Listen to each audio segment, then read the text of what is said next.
ಅಷ್ಟು ತಿಂಗಳು ಡಿಪ್ರೆಷನ್ ಅಲ್ಲಿ ಇದ್ದು ವಾಪಸ್ ಮತ್ತೆ ಅದೇ ಇದಕ್ಕೆ ಅಂದ್ರೆ ಏನ್ ಹೇಳೋದು, ಆ ಡಿಪ್ರೆಷನ್ ಇಂದ ಆಚೆ ಬಂದು ಆ ಡಿಪ್ರೆಷನ್ ಯಾಕೆ ಹೋಗಿದ್ದು, ಆ ರೀಸನ್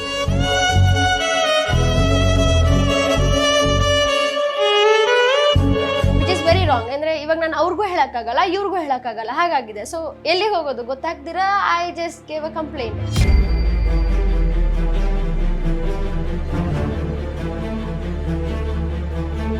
ಅವ್ರೇನ್ ಹೇಳಿದ್ರು, ಅವ್ರ ಥ್ರೂ ಫ್ರೆಂಡ್ಸ್ ಎಲ್ಲ ನಾನು ಕೇಳ್ಕೊಂಡೆ. ಐ ರಿಕ್ವೆಸ್ಟೆಡ್ ದೆಮ್, ಅಂದ್ರೆ ಈ ಸ್ಟೆಪ್ ಇಡಕ್ ಮುಂಚೆ ನೀನು ಬೇರೆ ಪ್ರಯತ್ನ ಮಾಡಿದ್ಯಾ? ಮಾಡಿದೀನಿ. ಆ್ಯಂಡ್ ಒನ್ ಥಿಂಗ್ ಇಸ್, ನಾನು FIR ಹಾಕಿದ್ಮೇಲೆ ನನಗೆ ಗೊತ್ತಿರಲಿಲ್ಲ ಮೀಡಿಯಾದಲ್ಲೆಲ್ಲ ಈ ಥರ ಟೆಲಿಕಾಸ್ಟ್ ಆಗುತ್ತೆ ಅಂತ. So that was the thing. Because ನಾನು ಕೇಳಿದ್ದೆ, ಲೈಕ್ ಎಲ್ಲ ಲೀಗಲಿ ಅವ್ರ ಆಫೀಸರ್ಸ್ನೆಲ್ಲ ಕೇಳಿದ್ದೆ, ಸರ್ ಇದೆಲ್ಲ ಬರಲ್ಲಲ್ಲ, ಇಲ್ಲ ಅಮ್ಮ ಬರಲ್ಲ ಅಂತ ಹೇಳಿದರು. ಬಟ್ ಅದು ಹೇಗೋ ಲೀಕ್ ಆಗಿದೆ, ಅದು ಹೇಗೆ ಲೀಕ್ ಆಗಿದೆ ಅಂತ ನಂಗೆ ಗೊತ್ತಿಲ್ಲ. ಆ್ಯಂಡ್ FIR ಕಾಪಿ ಅಂದರೆ ಫುಲ್ ಕೈಯಲ್ಲೆಲ್ಲ ಇಟ್ಕೊಂಡು ಹೊಡ್ತಾ ಇರೋದೆಲ್ಲ ನೋಡಿದೆ ನಾನು.